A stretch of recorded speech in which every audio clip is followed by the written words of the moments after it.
Okay, good evening, ladies and gentlemen, and welcome to a Wednesday night edition of Danvers Zoning Board of Appeals. I will start by introducing our board down to our, if you could please, if you don't mind, please silence your mobile devices or anything that could possibly interrupt us. And with that said, I will introduce our board. Down to our right is Corrine Doherty. Our clerk tonight, Ken Scholes, myself, John Bowner as the chairman. To my left is Ken Jarvinen, Chris Dombowski, and our alternate tonight is Kevin Burridge. And from our planning department is our planning director, Mr. Brian Zucchelli. Members, we were in receipt of minutes dated,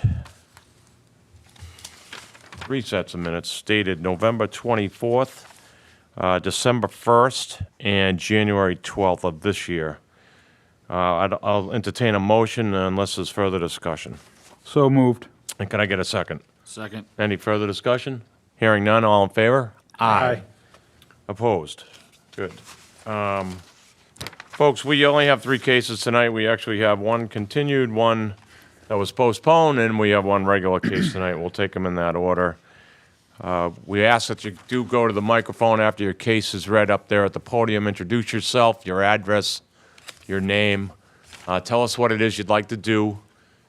From there, when you complete your presentation, we'll come back to the board. The various board members will ask questions of you. We can get any clarification we might need from our planning director.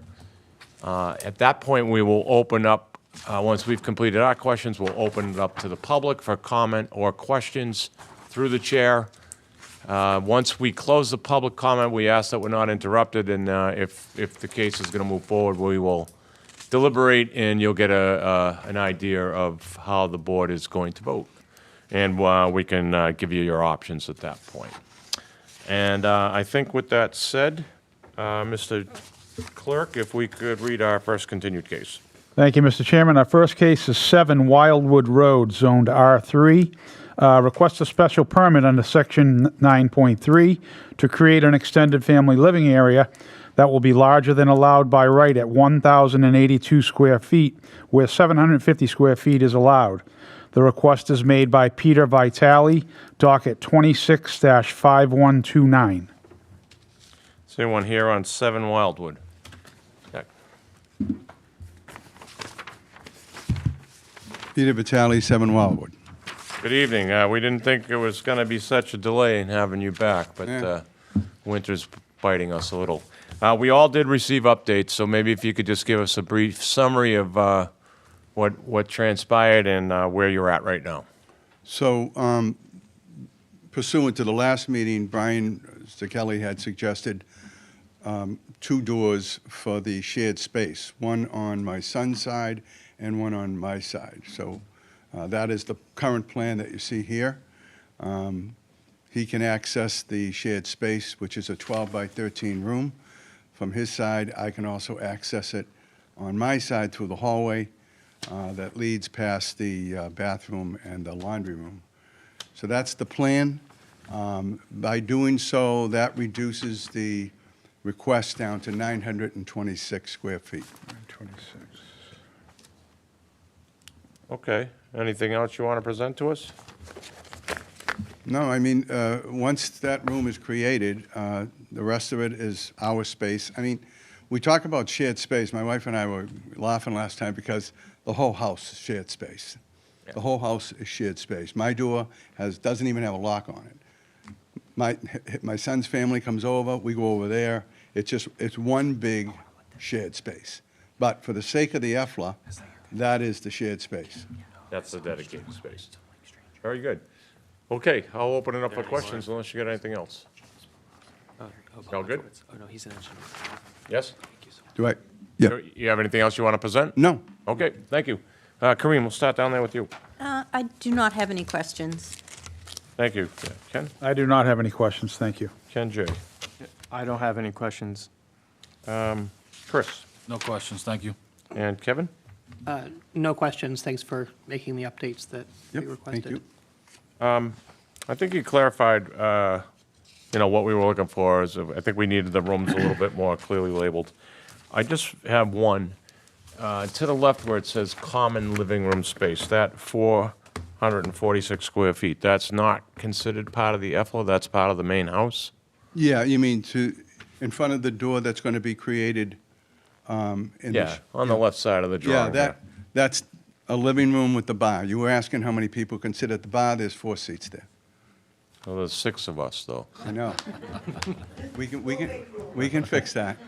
Okay, but so, and then everything to the right totals this 926 square feet, so. Yes, with the change now to Yeah, that 12 by got it. 13. So your original ask of 1,082, we're now That's gone. reducing down to 926, Right. so. The only thing I would add was that sunroom, which was not clear to you in the last meeting there, if you look up top there, the sunroom, that's almost a 3-season porch. Right. I mean, it's freezing cold in there, and the person that put it up didn't put enough heat in there, and we have to sit in there with a sweater on every night. Sure. so. But is that But 170? it is counted in the counted the first time. 926. It's counted as part of this 926, okay. All right. just have a- Yeah, go ahead, Ken. A little point of clarification. I think where he has the common living room mentioned, that's what he was going to use as common area before all this transpired. Got it. So that's why it says that on there now, That's correct. Okay. where it's not. All right. Yeah, go ahead, Ken. That's a good question to Mr. Planning Brian? Director. Yeah. So is the sunroom, the 3-season porch, is that considered, that's not considered living space, is it? It is, Is it? Okay. yeah. And it was counted the first time, it just wasn't on the plans, but it was counted in the math. All right. Okay. Yeah, yeah. It's conditioned space or it's unconditioned space? It's heated, right? It's, I mean, you're there 3. You said it's not adequate heat, but it is Yeah, heated, yeah. correct? It has a mini duct. and Okay. You can put it up to 90 degrees, and you're still going to be cold. Doesn't get it done. Okay, I think I understand. We all good on the board? I'll open this up for the public. We're here on 7 Wildwood Road. Any questions or comments? Hearing, seeing none, we'll come back to the board and deliberate. Corinne? I will vote for this. Thank you. Ken? I will vote for this. Ken J. I'll vote for this, too. Chris? I will vote for this as well. Kevin, if you were voting? I would vote for this if I were voting. Yep. And I too, I see this, you're not changing the structure. It's all interior. It meets all of our criteria except for the oversize. I don't think there's a lot that you could do to reduce it to our 750 number. So I too am in favor, and board members, if I could get a motion, please. I make a motion to grant a special permit under Section 9.2 in order to create an extended family living area that will be larger than allowed by right at 926 square feet where 750 square feet is allowed, and that the exterior appearance of the structure is not substantially changing. The structure remains residential in nature. Adjacent properties will not be adversely impacted. The proposal will not be detrimental to the public good and would not substantially deviate from the intent or purpose of this bylaw. I've got a motion. Could I get a second? I'll second. Any further discussion? All in favor? Aye. Opposed? Very good, and good luck. Very good. Thank you. Yeah. Appreciate Good it. luck.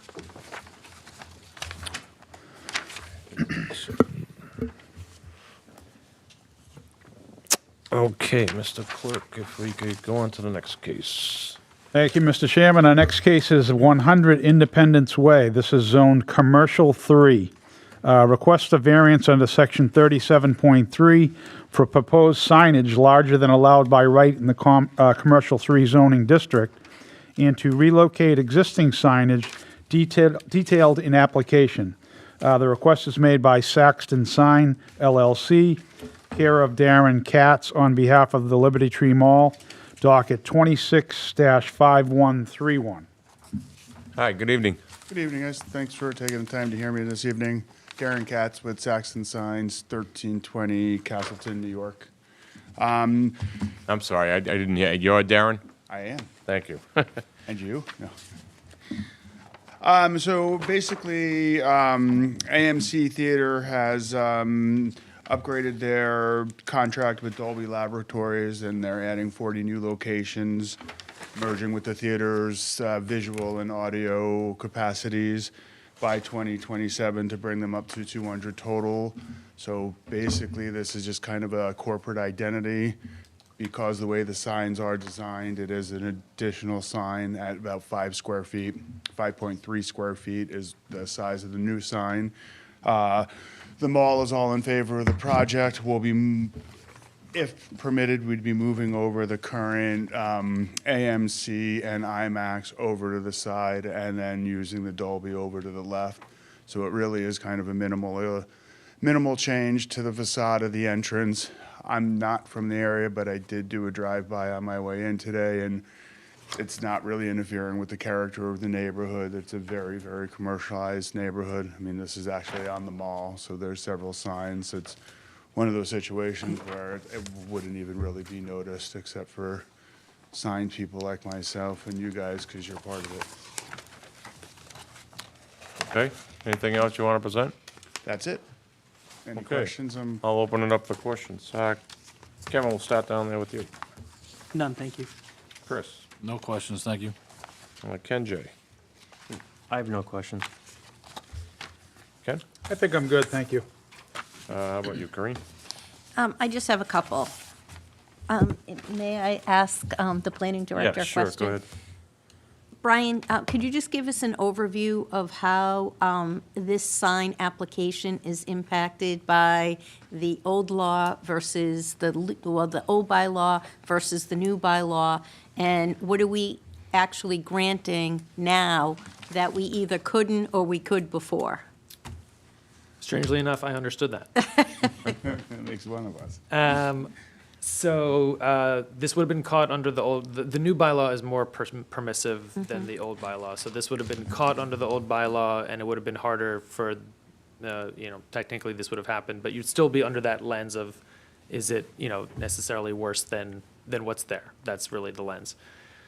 The weird part about this one, and I'm gonna have to go to my notes to get this right, because it was kind of a convoluted story once I started digging, so I might as well just Yes, I was going to I might ask as well that just next, talk. so, yes, give us the whole history. Sure. So a number of signage variances govern the site. The most recent variance was granted in 2009 to add the IMAX sign.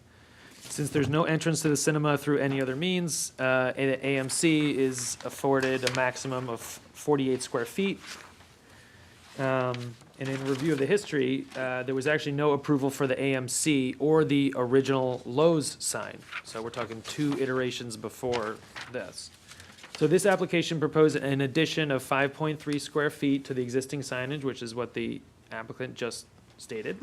However, in total, the real ask of the entire application, meaning this whole thing that we're looking at currently, right there on the screen, the Dolby, AMC, IMAX, and the mall sign, with the AMC, IMAX, and mall sign already being there. We're just adding the Dolby and then centering it up essentially as part of the application. But when you add all those together, it's 142.5. So basically, that's the lens that this board has to be looking at in terms of what is granted, because there was no application. There was no, we don't believe one ever was applied for. We know there was never one ever granted. We're sure of that. So this would clean that up, get everything that you're looking at right now under one variance. That would allow them to add this, again, this 5.3 square feet in addition to what's currently there. Okay. So, sorry I mean, the yeah. history is just kind of odd that, Yeah. that it would be a big sign package like this and that there would be no application and all of that. So the rebrand was done, was totally done through a building permit. We understood that. They're like, because they go down to the building department and they're like, we're not changing any square footage. We're just changing the content, instead of Lowe's, it's AMC. So that would have been a building permit at the time. You're not changing anything but content, done. Yeah. But the original one never got one in the first place, so that was the problem. Okay. Okay, Additional questions? I have no other questions, thank you. Brian, on that thread, I know, is there, did you guys look at, I know this is 100 Independence. I believe there's the large pylon sign that's on Home Depot's property that maybe is 50 Independence. Did we look at other addresses for Independence? Because I think there's 3 that kind of govern this site.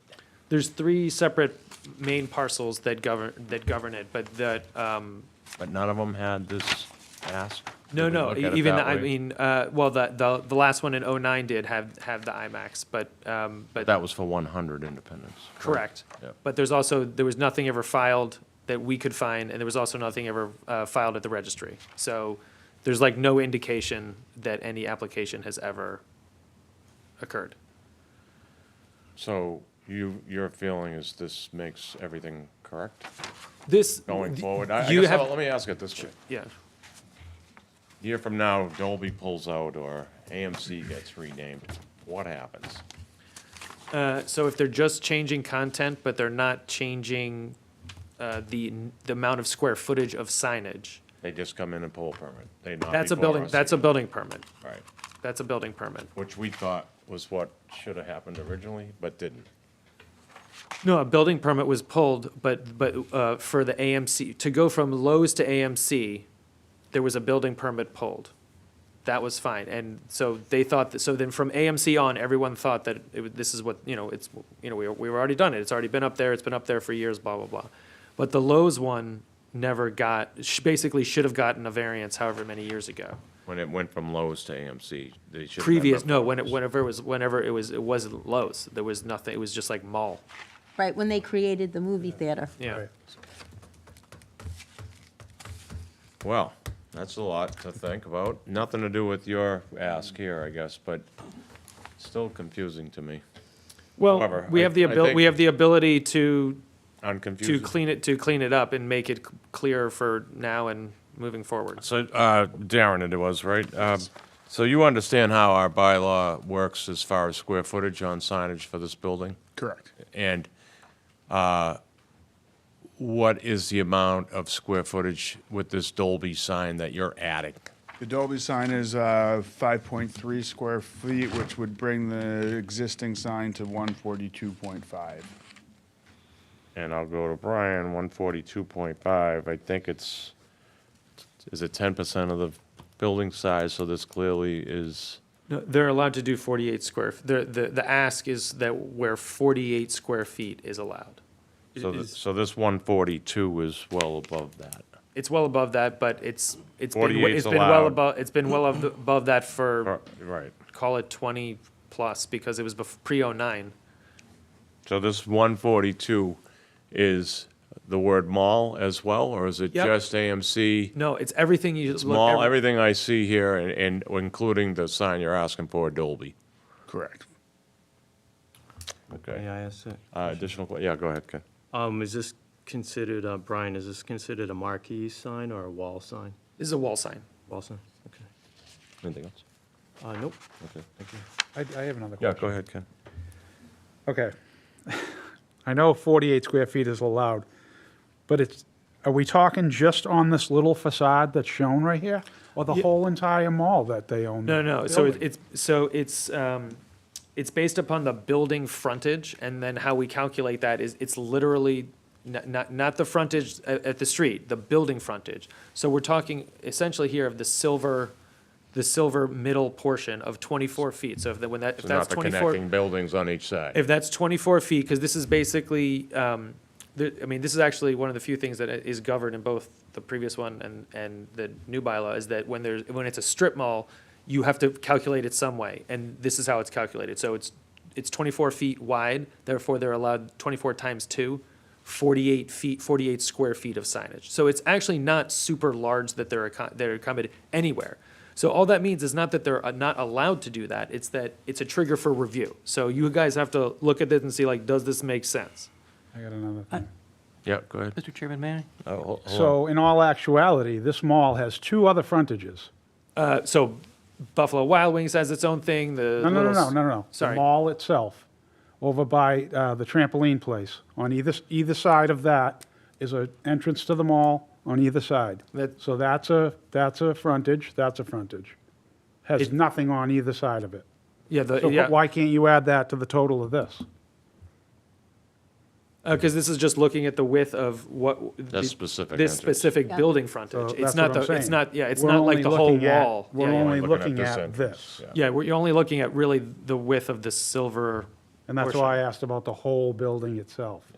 Because there's other entrances to the mall. But they would need variances to do that as well. I'm saying you could add those entrances to the total of the frontage of the mall. I don't know. I guess it's a hairy situation. I don't know. All right, go ahead, Kevin. Anyway, sorry. So my recollection is that AMC has its own, for the planning director, AMC has its own set of entrances, exterior entrances. At In one the point, back, they do. at one point, they were widely used, and then they They do in the became, back. and then they became handicap-only entrances and exits. Why doesn't their entire building frontage on this, on that side count? I mean, well, I'm trying to think because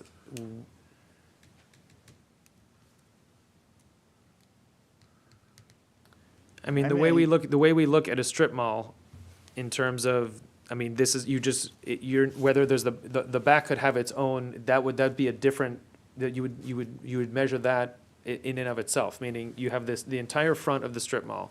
Whatever is your portion of that, in this case, the AMC is, since there's no, They don't have you're a saying there direct is entrance. you're saying there is an exterior entrance into the movie theater. There is. In the back.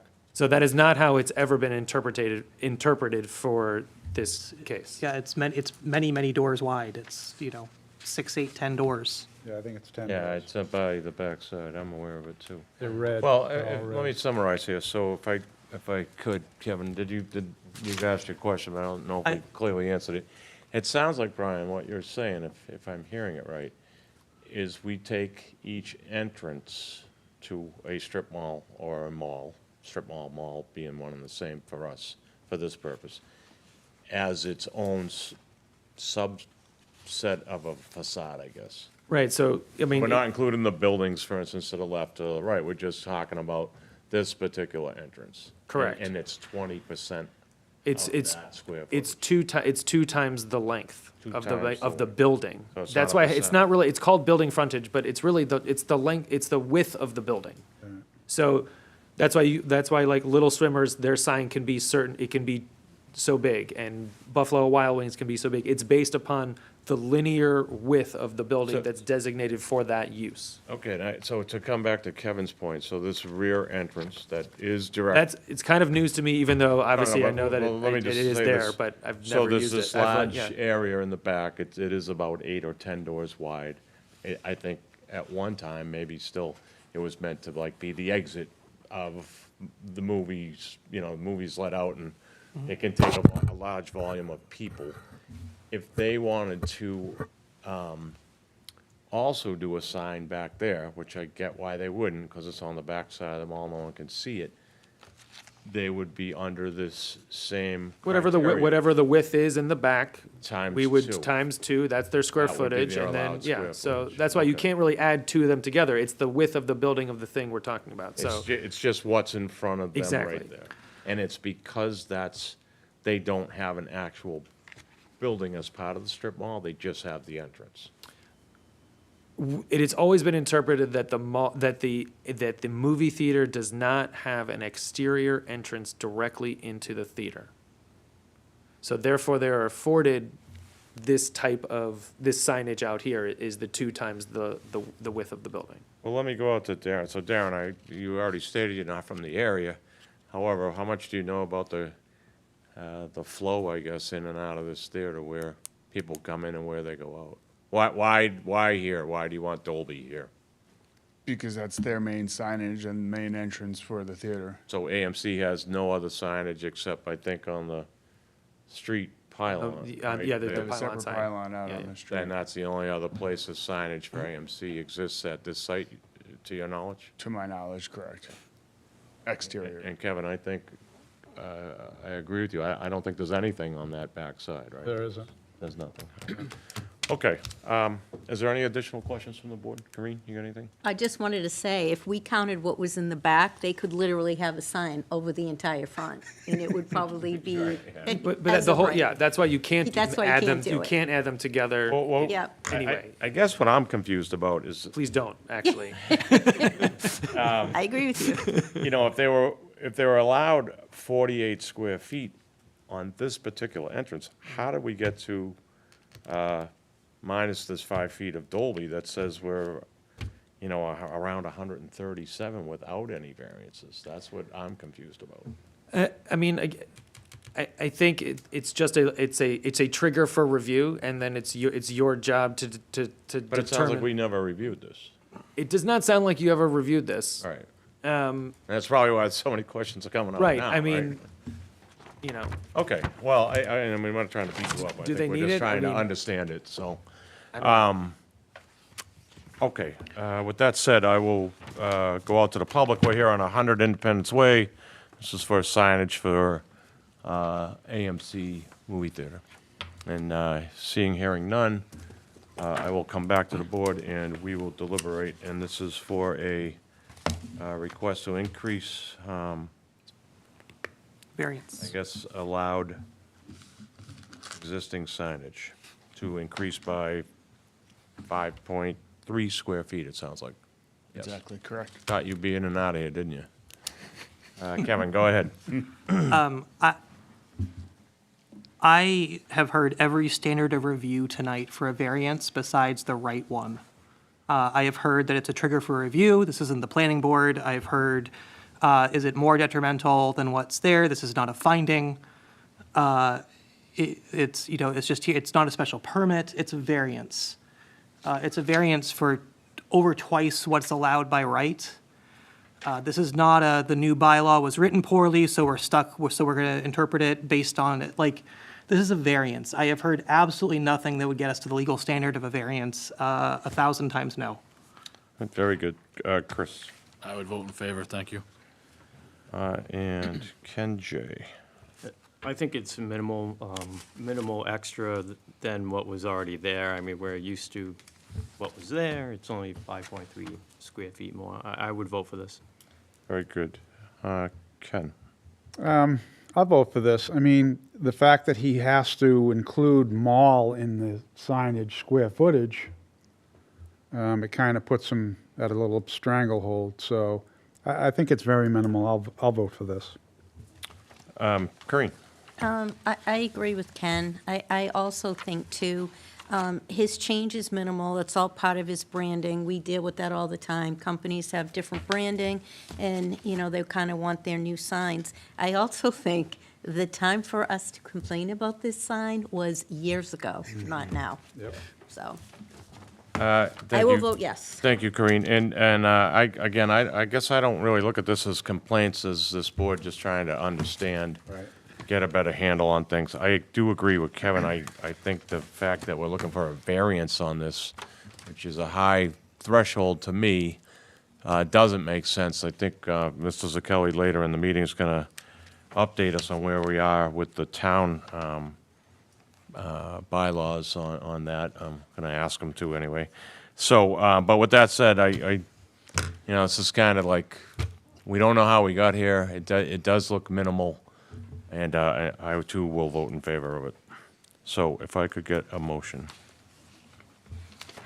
I make a motion to grant a variance waiver under Section 37 to allow for the installation of new signage that will be 142.5 square feet, where 48 square feet is allowed by right, and that this condition does not affect other properties or structures in the same zoning district. A literal enforcement of the zoning bylaw would involve substantial hardship to the applicant, and granting this variance waiver will not create a substantial detriment to the public good and will not nullify or derogate from the intent and purpose of the zoning bylaw.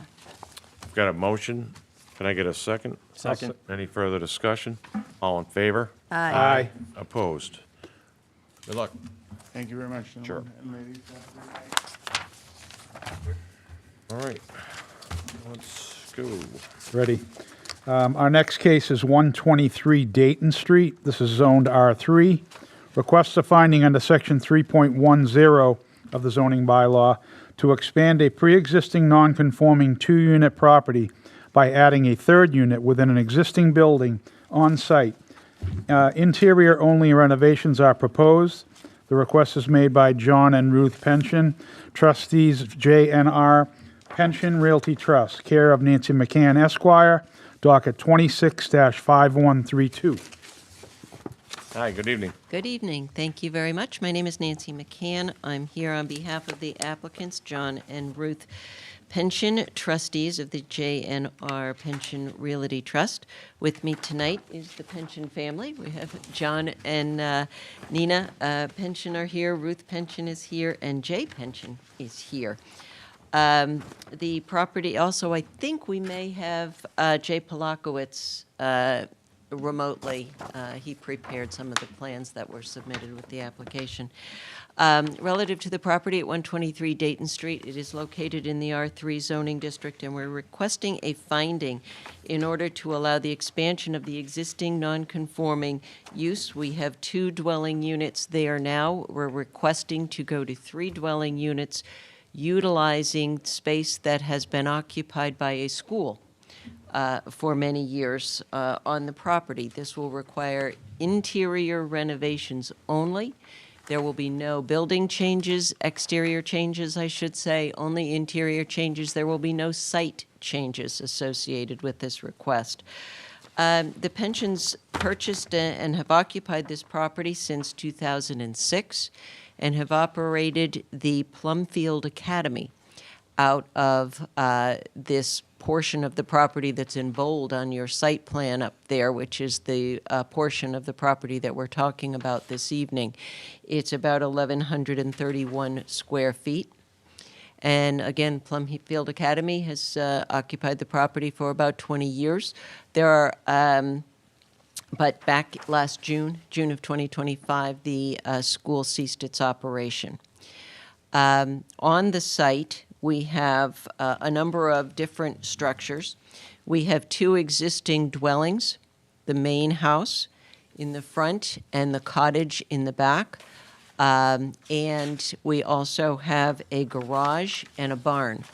Those structures all date from 1875, and they are occupied as the cottage and the main house as dwelling units by the Pension family.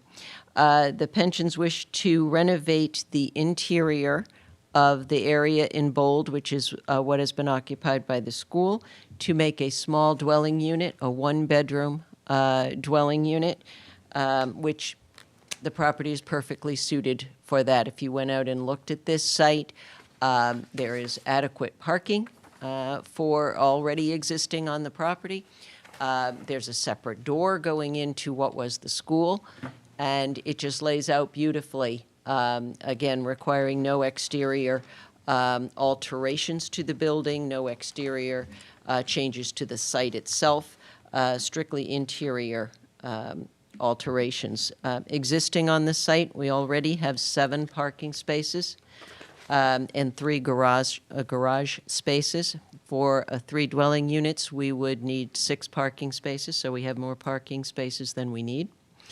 I've submitted with the application the plot plan, which is what is up on the screen right now. I also submitted to you floor plans, which are very straightforward. It shows the school area, again, about 1,131 square feet.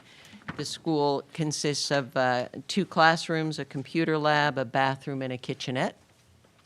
And we're proposing to take that space, not altering any windows or any doors. It's simply interior renovations to create a 1-bedroom unit with living room, kitchen, and bath. Pretty straightforward.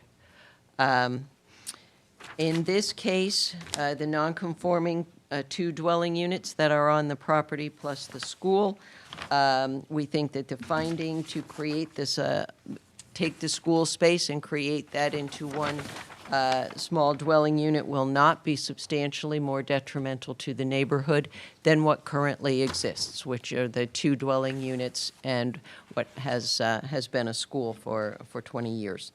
We think this is a reasonable use of the existing building, and certainly in keeping with the residential character of the neighborhood, as well as, since we need to make no changes to the exterior of either the buildings or the site itself, it's in keeping with the historic character of the property. We do have some photographs of the interior of the classroom space that would be changed and renovated into a simple one-bedroom unit. The pensions, I will say, went above and beyond, reaching out to their neighbors. They reached out to all of the abutters, and I have 14 letters of support from their neighborhood, from their neighbors. These are all abutters. Thank you.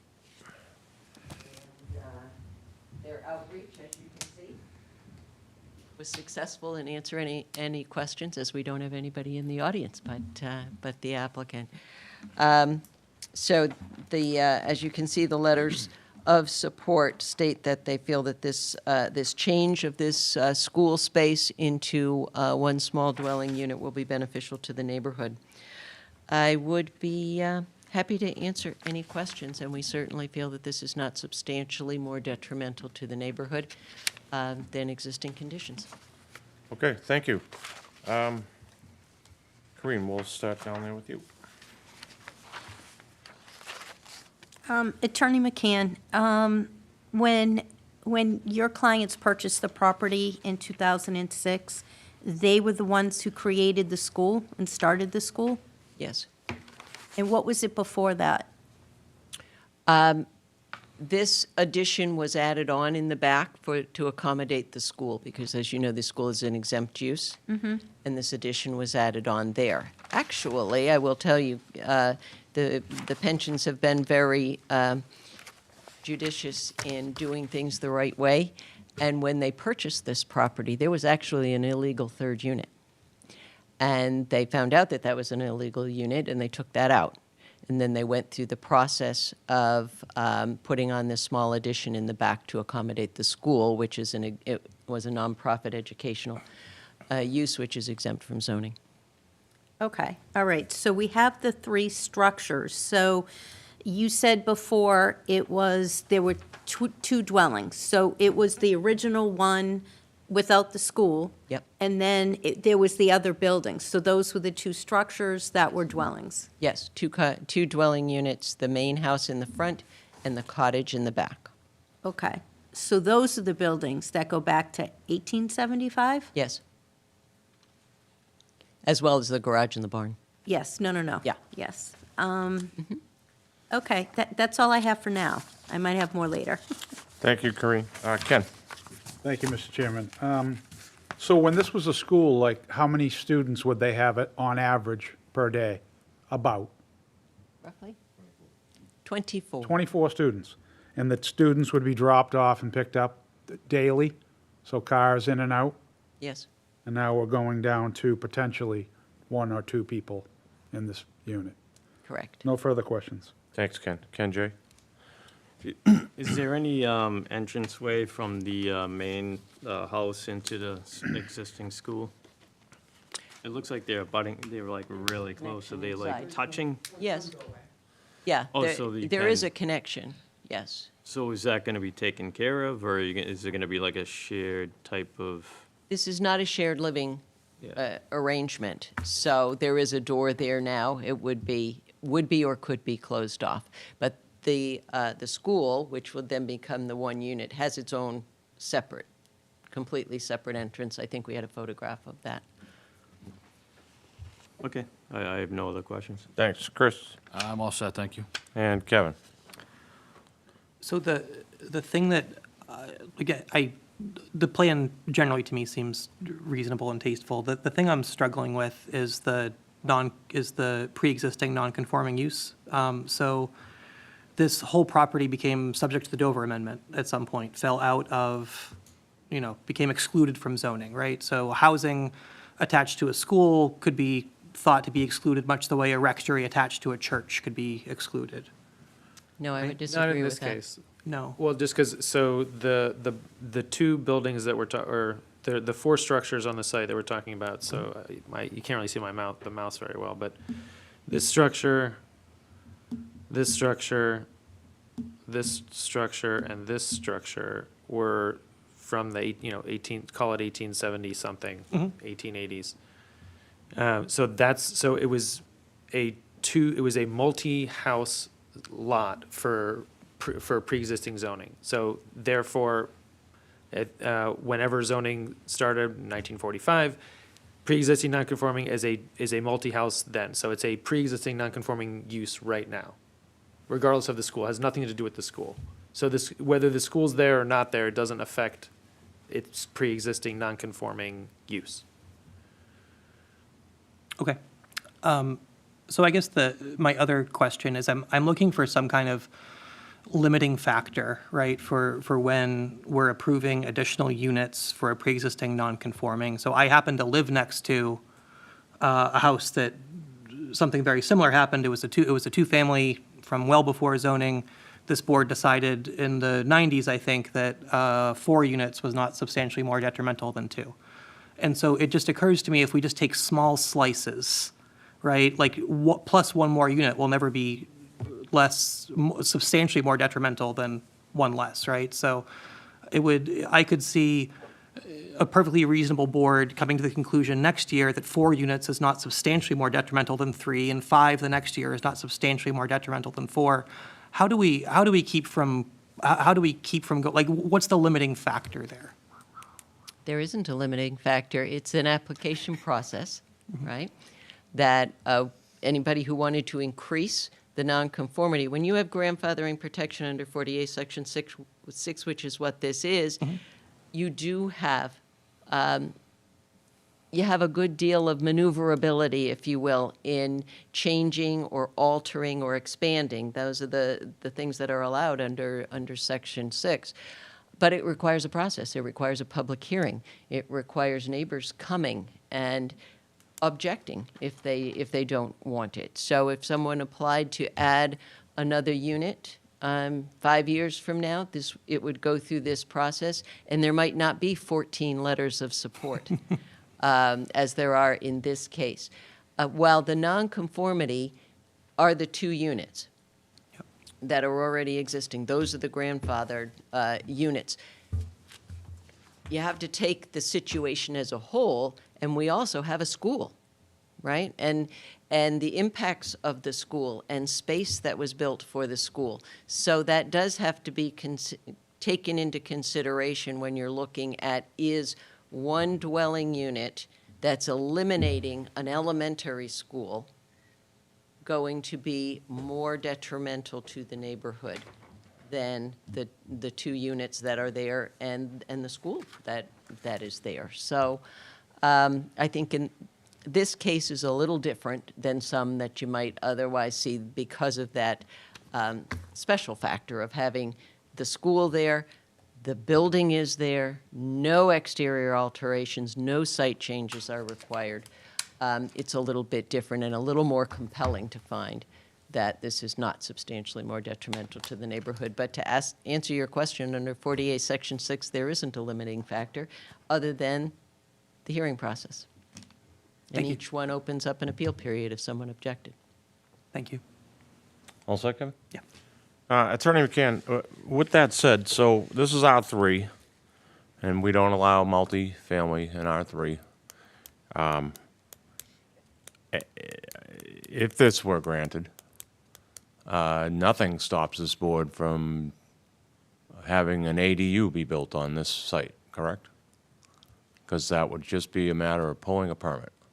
So this easily can go from, again, even the 2 units that are there now to a 3rd unit, but if we grant this, this could go from a 3 to a 4. Do you agree with that? Under the state ADU Yep. section, I think that is true. Right, as long as it Un- complies with unless- our yeah. bylaw of ADU, you could put an ADU on this, regardless of the decision tonight. If the town doesn't take steps to put regulations on ADUs, that might be permissible. Okay. Because permissible regulations are allowed if the town takes that step.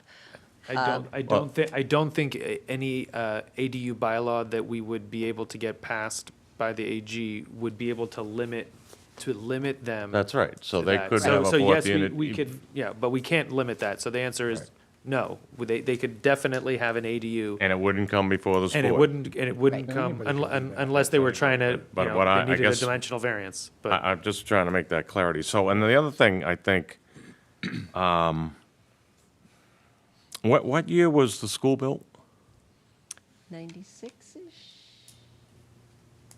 So, When was the school addition added on the back? 2020, sorry about that, 2020. so this was just 6 years ago. So there's, If you're going to speak, I need to know who you are and come to the mic, please. hi, I'm Jay. Jay, Pension. yep, I live at 123 Dayton Street. And so there's the original main house from 1875. okay, There's an addition off the side that was built in the 90s. yep. And then there is an addition that was put on in 2020. And it's the additions to the main house that are used for the school. So in 1996, there was an addition put on the house, and then an addition to that addition in 2020. Correct. Okay, thank you. Thank you. So, Attorney McCann, you know, it was non-conforming with the 4 units. However, the school was put in under a 501c3, correct? Exempt. So that's not a non-conforming use, that's conforming, correct? You confused me at your start by saying 4 units. There weren't Not- 4 units. No, I'm saying there's, the 4 buildings, sorry. 2 barns, or a garage and a barn, but there was already 2 buildings there. Those 4 structures, Yes. that's where the nonconformity is, Correct. correct? The But school nonconformity is- the The school's not nonconformity- nonconforming. I agree. Okay. And I think So I I just wrote wanna the get that application clear. that way, Yeah. that the nonconformity are the 2 units, as Mr. Zacchelli described previously as well. That's the nonconformity.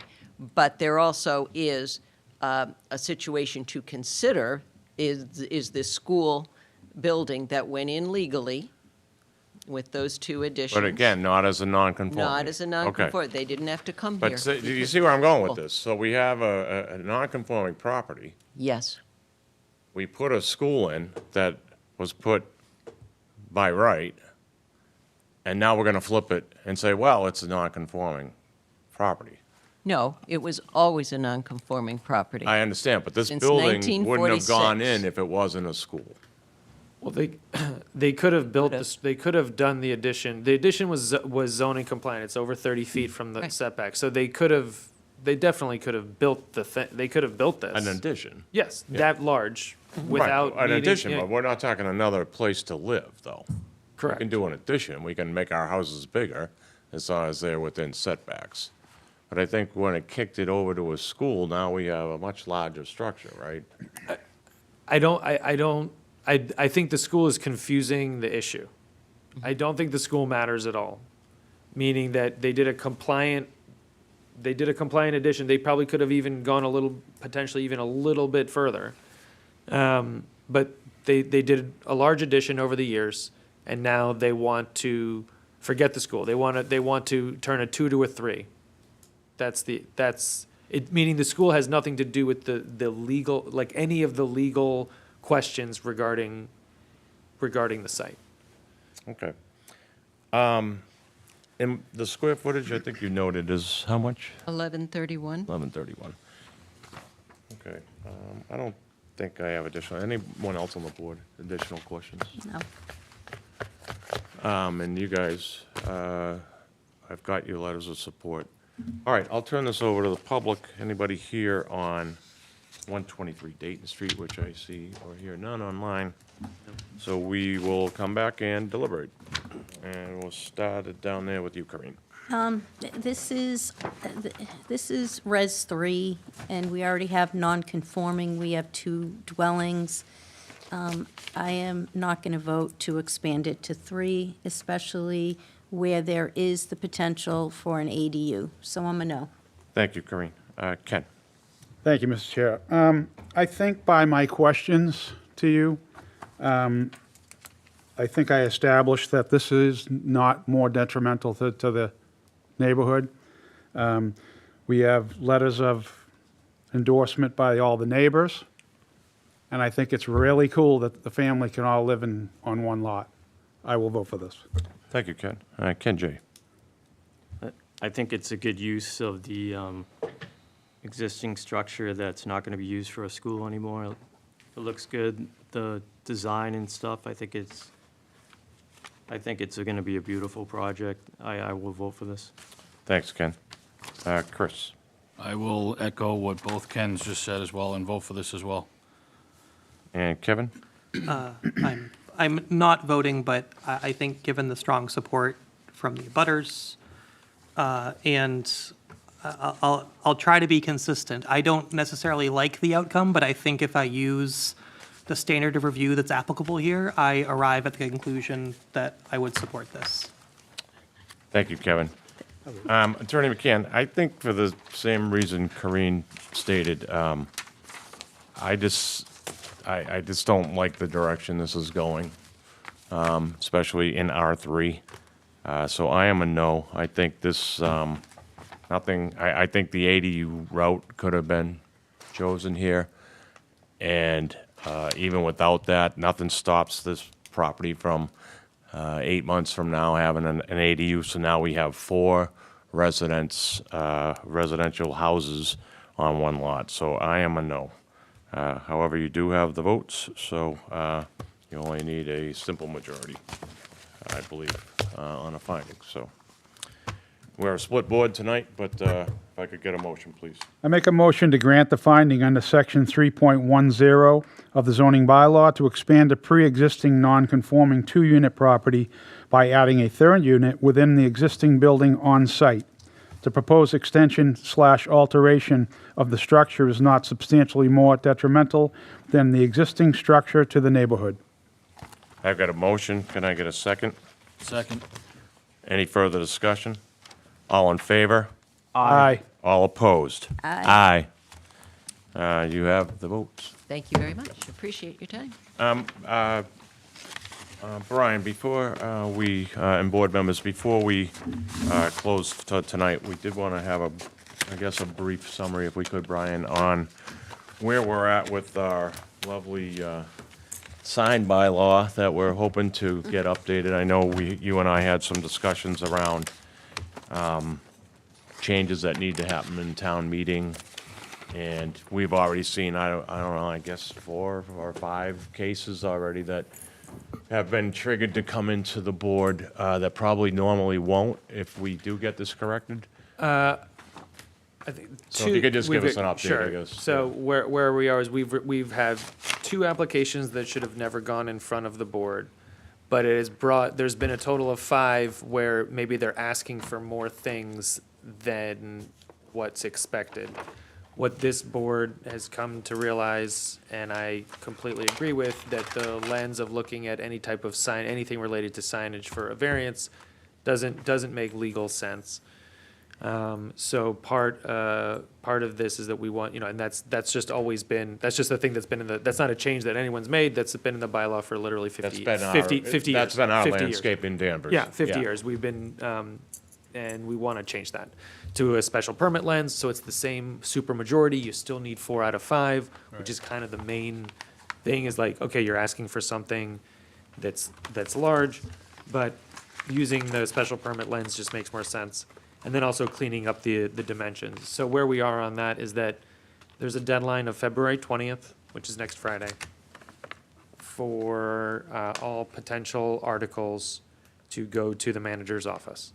So there's a number of articles that Land Use and Community Services, the whole division, the whole department is looking at. One of them is going to be this signage bylaw.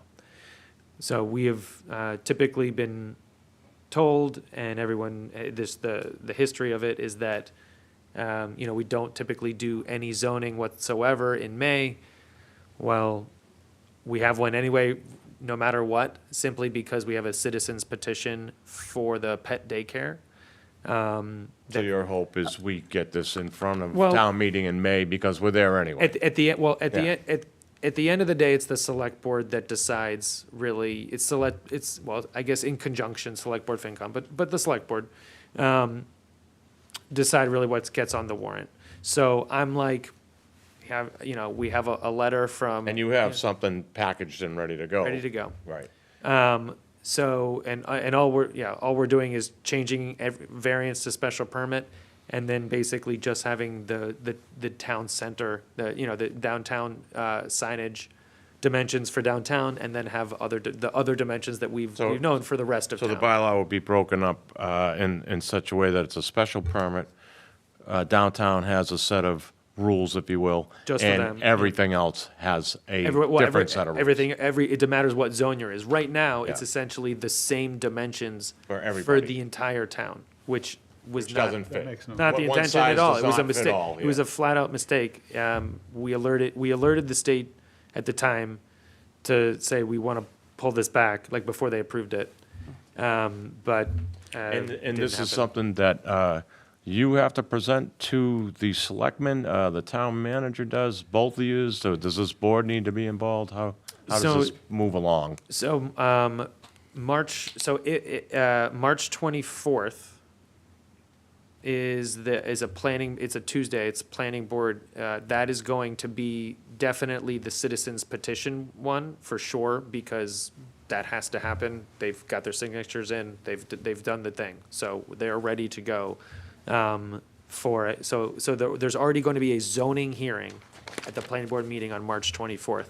At that time, I would present the sign bylaw as well, because it's the zoning hearing, like, for And town is meeting. our support needed at that meeting to further drive home the point? Yeah, so, that would be great, to show, And this is March 24th? this is March 24th, and if you can't make it, you could individually write, say, what your experience of saying that, of Yep. why you think this doesn't make sense. Why the It changes? makes need- no sense to have signage in perpetuity. No, I In other agree. words, by giving it a variance. Right. Right. It makes no sense at all. No, I think we can all There's agree on that. there's probably 3 good reasons why it shouldn't, and, And none for why it should? I mean, I don't know why. Typically, it has nothing to do with. It's not- I guess you could say topography. There's probably some very weird cases where where it be a needs to be different taller situation. because the sign is in There's a hill or something. Yeah, There's there's a somewhere mountain in that. front of it. But like, it's more of like, no. What we're really looking at is what's around you. You're on 114. Okay, that's a certain amount of sign that you're gonna get. If you're over here, it's gonna be a completely different experience. Downtown, it's a completely different experience. So. Where would the Tapley overlay district have the same standard as downtown or the same as the rest of town? I think every district is individual, right? So, yeah, the Tapley overlay has its own thing. Yeah, has its own thing. But, yeah. I think that's what you pointed out. Right? So, downtown has a set of rules, if you will, but commercial has a set of rules, and R1 has a set of rules, and so Well, forth. there's, Depends on the zone. yeah, there's a Highway very corridor. little amount of signs allowed anywhere in the residential districts, like. But like highway corridor. But yeah, or- like, I mean, the main problem right now is that you're looking at downtown and you're looking at the C3 being Endicott Street. And right now, they have the same dimensions. Yeah. So anyone knows that just makes no Doesn't sense. work. That makes no sense. Right. And, yeah. Okay, so, Brian, if you could, so walk us forward a little, so that presentation's made to the planning board March 24th, then it goes in front of the selectmen? So I don't know the time, so we just finished town meeting on Monday. So I think now everyone can take a deep breath for 24 hours, and then now we're, on to the next one. But I guess what I'm But trying to. I don't have those dates. So, Yeah, yeah. but what I'm trying to say about March 24th, that's a vote by the planning board? No, Or is it No, they just- have so to, it's- they. it's you required have to- by- yeah. It's required because there has to be a hearing, so they can have public comment. It's just for public comment. I It's see. basically to So explain. it's on their agenda for the 24th? Yes. For public comment on for or against this change in our bylaw. Correct. So it's probably going to be, my guess, like mostly questions, and then some people that have And so read then through it, from yeah. there, at some point, it gets in front of the selectmen, and they'll decide on whether it gets Sometime- into the May Yeah, sometime in town April. meeting member. And basically, it's like, I couldn't get an answer. It didn't make sense for me to like, ask all the select board members, oh, do we think we should do this? It's just like, I don't know, like, we've been working on it. If you don't want it on, you don't want it on, and it'll move We'll on keep to. dealing with it. We'll keep dealing with it, we'll move till February. But we had to work on it. We didn't want to just, because we were never going to get a go-ahead. So we're like, let's just work on it and Okay. see what happens. I mean, I think this is, it's kind of like we have a preservation one, and it's basically just a cleanup. I think we can have those on like the May meeting. They take like 2 seconds. So, right, to be fair, this is a cleanup for the sign one. It's a cleanup, but also a policy change. No, I know, Right, but yeah. it's not substantial and it's not controversial. That's, hope not. That's typically when Well, I guess you'll you find have the out March pushback. 24th. You never- right? Yeah. I mean, I think anyone that's been watching has been, for the past several months has probably seen the, like, okay, what are we doing here? Can we go after the dog one? Because I I think was just everybody gonna will say, get their the dog emotion out one on the might dog have one. more and then, controversy than the sign one. There's no doubt there's no shortage of comments in general. Okay. So- Well, I just wanted to get an update on the record from you in public eye here, so Yeah. we are all on the same page. I know various board members had asked, hey, what are we doing about getting this mess cleaned up? And I think you're working on it, so that is good. Should you get And- Bob Signetti's as a consultant on Yeah, the sign bylaw? Oh, Bob? yeah. He loves the big yeah. signs. Those were his He favorites. was our killer with signs. All right. Well, board members, with that said. Well, I just have one other question. Yeah, sure, go ahead. There are several other zoning bylaws that could use some work. So does that mean we need to wait until, if they're going to have like a town meeting in the fall or next winter in order to get those in front? So, I think what we would like is to have kind of an annual to have a February special all the time. Okay. If I had the wand, I would have, you have your May, it's all the financial, it's the big financial, like everyone's just talking about, okay, let's just get through the budget. That is the main one. Appropriations, like I get it. The idea on adding another whole potentially large zoning or lots of very small zoning ones, people don't like it. I get it. So I would love one in February, which allows us to kind of have things kind of throughout the year except of the summer. If you have a fall town meeting, you basically have to do too much public participation in September and September alone when everyone's just trying to, Yep. like get through the normal craziness that's September. So I find fall town meetings that there's never enough time. So if we start talking about in September, October, maybe November even, and then you get, you can at least get 3 or 4 meetings in. So the hope is that we do every February. So it'd be February 27th that we're talking about. Okay, and so, like, when would we, I guess, bring it up to you? Like, for example, I think we need to work on the contractor yards and kind of, I guess, Tweak that. Yeah. have more detail with regard to the rules, what they're allowed to do and what they can't do, and also the conversion. Like, we need to work on that one, too. So I would add EFLAs to that list. So we have a Also, maybe- draft ADU bylaw right now Yep. that we need to work in dwelling conversions and EFLAs. Essentially, like if you do if you already have an EFLA, then or you can't do an ADU. We probably can't say you can't do an ADU, but we can say if you have an ADU, you can't do an EFLA. Or Yeah, it's some unclear how discussion much we around can that. restrict it, but I think that's I'm that's not something. even talking about those kind of conversions. I know that Oh. those are going to be I thought you were talking about kind dwelling of conversions. challenging. I'm talking about, you have, like we had on Oak Hobart, Street. Yeah. Yeah, In Hobart Street, where you have the one, and then you want it converted into a 2, and I think our rules are inconsistent, and remember someone tried, the one on Oak Street, they didn't have the right square footage, so they wanted to be able to use like a different bylaw and said because they couldn't comply because they didn't have enough like square footage for the lot. Like, we have to kind of shore up that so that people aren't Yeah, so even it's pretty clear, tempted. yeah. Right, aren't even tempted to use that other bylaw.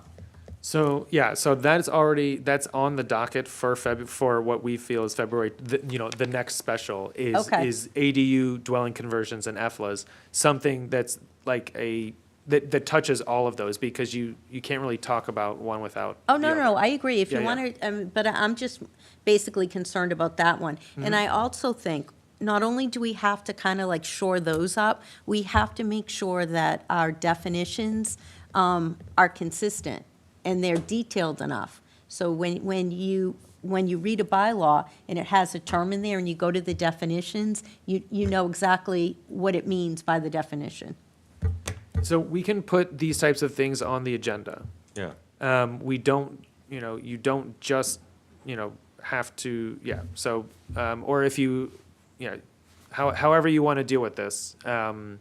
But we definitely could, when we have a light agendas, I can maybe talk with John, I'm gonna be like, okay, we only have one or two going right now, maybe we put a Highlight bylaw it. review. Yeah. And just Okay. call it bylaw review, and then we just talk, that's totally fair Sure. game.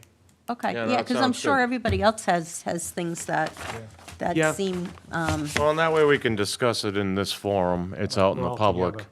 Well, yeah, And- because, and, yeah, I mean, uh, that's probably, and if it's on the agenda, then people can come and Yeah, and ask we can get questions public and- input if or whatever, needed. So, Yeah. and then, we can work in conjunction with the planning board and get in the cyclical thing of every But February. it sounds it's like the you know, process, without a written rule, has been zoning No zoning in May, changes. no zoning in May. No I've zoning been- in May, been told zoning that. only in the fall, and it sounds like we kind of want to maybe revisit that. Well, I'm okay with it, meaning that as long as we have a time, right now it's, they're saying February, which I think is better than the fall. Sure. But if there, it just so happens to be this town meeting is that it's a citizen's petition doing zoning. So we're already doing zoning so the rule that we don't do zoning in May. Yeah, right, doesn't really apply, right? It's like, okay, well, if we're already not doing zoning, can we continue, Let's we have do a some more bylaw, not we have a zoning. bylaw that every member of the zoning board and pretty much every member of the planning board understands that, this should probably happen because it's, it's unnecessary in terms of what it's doing to applicants and to reviewers like yourself. Okay, with that said, I'm going to ask that we close the meeting, and if I could get a motion. Motion to adjourn? And seconded. Second. All in favor? Aye. Aye. Good night, dear.